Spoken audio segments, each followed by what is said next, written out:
Inčukalna pazemes gāzes krātuve ir viens no mūsu lepnumiem un bagātībām, kurai pateicoties Latvijas gāze patēriņa plānošanai, it īpaši tuvojoties apkura sezonai, var pieiet daudz elastīgāk kā mūsu kaimiņu valstis. 23. oktobrī akcijas-sabiedrība Latvijas gāze pabeidza dabas gāzes iesūknēšanu Inčukalna pazemes gāzes krātuvē, bet tieši Latvijas vajadzībām paredzētās dabas gāzes iesūknēšana tika pabeigta jau oktobra sākumā. Tāpat kā iepriekšējos gados krātuve tika piesūknēta līdz 2,3 miljardiem kubikmetru aktīvās dabas gāzes. No tiem 1,2 miljardi kubikmetru ir paredzēti Latvijas vajadzībām. Iepriekšējās apkura sezonas laikā no Inčukalna pazemes gāzes krātuves patērētājiem Latvijā tika piegādāts 1 miljards kubikmetru dabas gāzes. Savukārt kaimiņu valstīm Krievijai, Igaunijai un Lietuvai kopumā tika piegādāti aptuveni 900 miljoni kubikmetru dabas gāzes. Salīdzinot ar gadu iepriekš, kopumā tika piegādāts par aptuveni 100 miljoniem kubikmetru mazāk siltās ziemas dēļ. Neiztērētie krājumi deva iespēju ilgāk nodrošināt patērētājus no krātuves un deva iespēju veikt papildus remontdarbus. Mēs izstrādājām jaunu krātuves attīstības, jeb modernizācijas programmu līdz 2025. gadam.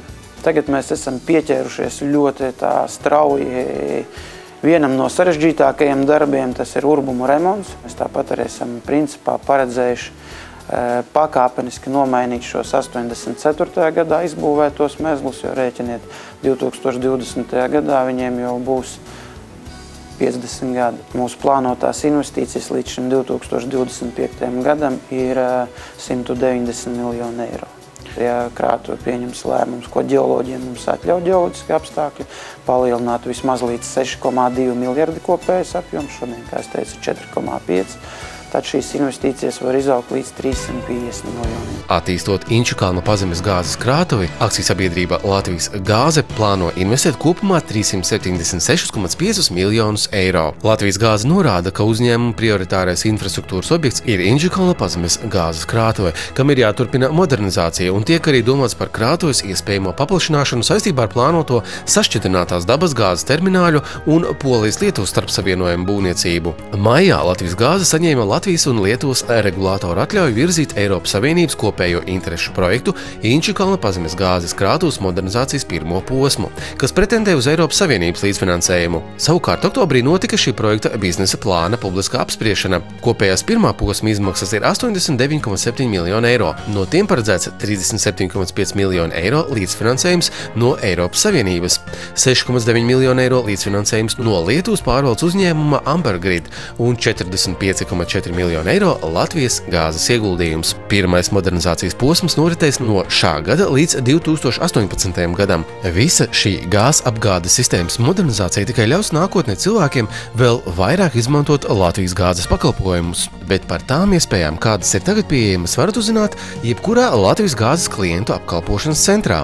Noskaidrot visas iespējas, Latvijas gāzes speciālists var gan izmantojot datubāzi, gan arī ģeogrāfiskās informācijas sistēmu. Konkrēti runājot ar klientu, skatāmies, vai viņš ir esošo tīklu rajonā, un viņam būs pieslēgums, pievienošanās konkrētam esošajam gāzes vadam, vai arī jāveido jauna sistēma, jāizbūvē jauni gāzes vadi, jauni konkrēti sadales vadi ar konkrētiem diametriem un konkrētiem spiedieniem, kāda no klienta ir vajadzība. Ja tas ir mājsaimniecības klients, komplektējam objektus, aktivizējam šos iespējamos dabasgāzes lietotājus, rakstam vēstules, aicinam uz pieslēgšanos dabasgāzei un atbilstoši izrēķinot rentabilitāti un klientam samaksājot pieslēgumu maksu, kas ir vienāda visā Latvijas teritorijā, tiek izveidot šis objekts.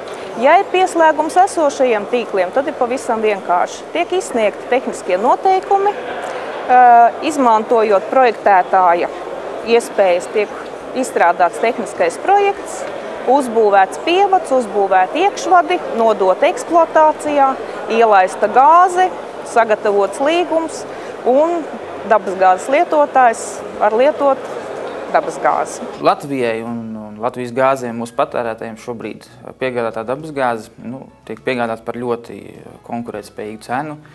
Ja mēs, piemēram, varam salīdzināt Baltijas valstu galvaspilsētu siltumapgādes tarifus, jo visās gan Rīga, gan Tallina, gan Viļņa apkurina pilsētu, tā skaitā lielākoties ar dabasgāzi, un, protams, kad Rīgā tarifi ir viena no zemākajiem. Un To nodrošina tas, ka mums ir ļoti labas iepirkuma cenas.